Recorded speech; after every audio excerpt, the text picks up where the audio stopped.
آپ کو یاد ہوگا 2005 میں آپ کی طرف سے ایران گیا عالمی مقابلے میں، 6 میں بھی گیا ہوں، سب کو سبحان اللہ، سمجھے؟ یہ اللہ نے آپ کے دیوبندیوں کے مقدر میں نہیں لکھا، خدا نے اس چرواہے کے بیٹے سے یہ کام لے لیا۔ یہ آپ کے کسی بزرگ کے اکابر کہتے رہو، لیکن کسی اکابر کو اللہ نے یہ توفیق نہیں دی۔ یہ اللہ کی مرضی ہے، یختص برحمتہ من یشاء واللہ ذو الفضل العظیم۔ یہ اکابر کو آپ کے نصیب نہیں ہوا، سمجھے؟ خدا نے ان چرواہوں کے بیٹوں سے اللہ نے یہ کام لے لیا، آپ کو معلوم نہیں ہے، سمجھے؟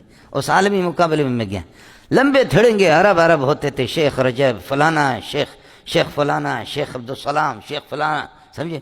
اتنے تھے، آدمی کہتے علم نکلا، کوئی تیاری کسی عرب کی بھی نہیں تھی۔ شیعہ ایسے مضبوط تھے، مسلم شریف کے ایک روایت میں انہوں نے پکڑ لیا آپ کے سنیوں کا، سمجھے میں لوں گا كيف تقولون ان الحديث ليس بصحيح ما ان هذا الحديث قد ورد في صحيح مسلم وكل ما ورد في صحيح البخاري او في صحيح البخاري او في صحيح مسلم فهو صحيح فهذا الحديث صحيح۔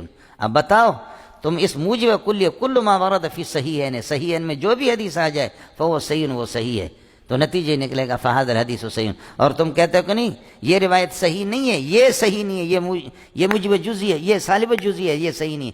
سالب جزئی سے تم اپنے موجب کلیہ کو خود توڑ دیتے ہو۔ تمہارے سنیوں کا اتفاقی موجب کلی ہے، کل ما ورد فی الصحیحین فهو صحیح۔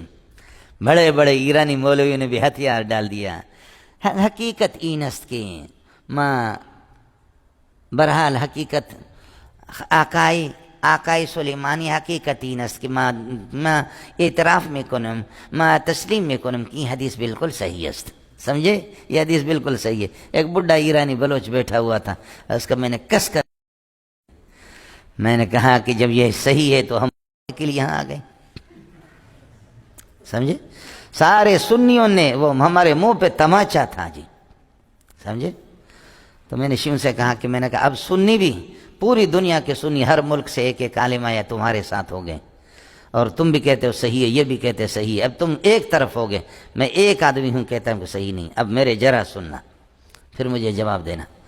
اس پر جب میں شروع ہو گیا تو ایک ایرانی عالم وہاں اٹھا، سنی تھا، اس نے میرے پیشانی بوسہ لیا، کہنے لگے کہ مولوی صاحب اللہ کہ منی سجے زندگی طرح رسی، میری دعا ہے کہ میری زندگی آپ کو مل جائے، سمجھے؟ میں آپ کو دیتا ہوں۔ کچھ پہلے پڑھ گئے مولوی صاحب؟ تو اب ہم تو بھائی دیوبندی بھی نہیں ہے، سمجھتے؟ بعض ہمارے ساتھی جوش میں آتے ہیں کہ دیوبندی آیا سمجھ میں؟ یہ جو ہوا یہ سلسلہ بریلوی بہت تکڑا قسم کا آدمی ہے، اور وہ اللہ آپ کا بھلا کریے کہ شیعہ بہت تکڑا قسم کا آدمی ہے، سمجھے؟ ابتدا میں ان کا نام تھا، اگر آپ کے کھاتے میں ذخیرہ میں ہوتا تو کسی کو آپ بھیجتے۔ مجھے پتا ہے کہ کتنے مشورے اندر ہوئے، اکابرین نے مشورے بھی کیے کہ کس کو بھیجیں۔ آپ کے خطیبوں کو الحمدللہ، اس لیے کہ 2 آیتیں رٹا لگانا الگ ہے، پورا قرآن الگ ہے، ادھر تو پورے قرآن کی بحث تھی، سمجھے؟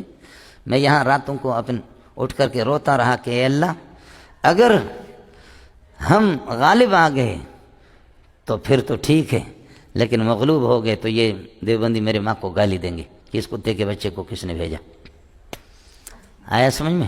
لیکن اللہ کی فضل و کرم سے جا کر کے پتہ کرو کہ کبھی بھی آپ ہارے نہیں ہیں، سمجھے معلوم؟ کبھی بھی کوئی سلسلہ نہیں ہوا اللہ کے فضل و کرم سے۔ والفضل ما شہدت بہ الاعداء، دشمن بھی آپ کو بتا دیں گے کہ کس قسم کا، سمجھے؟ دشمن بھی آپ کو لیکن کسی نے بھی یہ نہیں کیا کہ جی آپ کو چلو یہ 1,00,000 روپے انعام، یہ 2,00,000 روپے آپ کو انعام، یہ 50، یہ 10,000 کا ایک آپ کے لیے اللہ آپ کا بھلا کرے کہ آپ ہمارے نمائندہ بن کر کے گئے، نہیں ہوا۔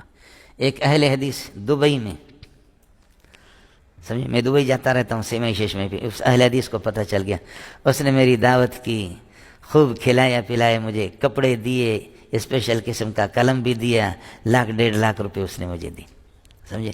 کہا کہ یہ میرے طرف سے، سمجھے؟ اس بنیاد پر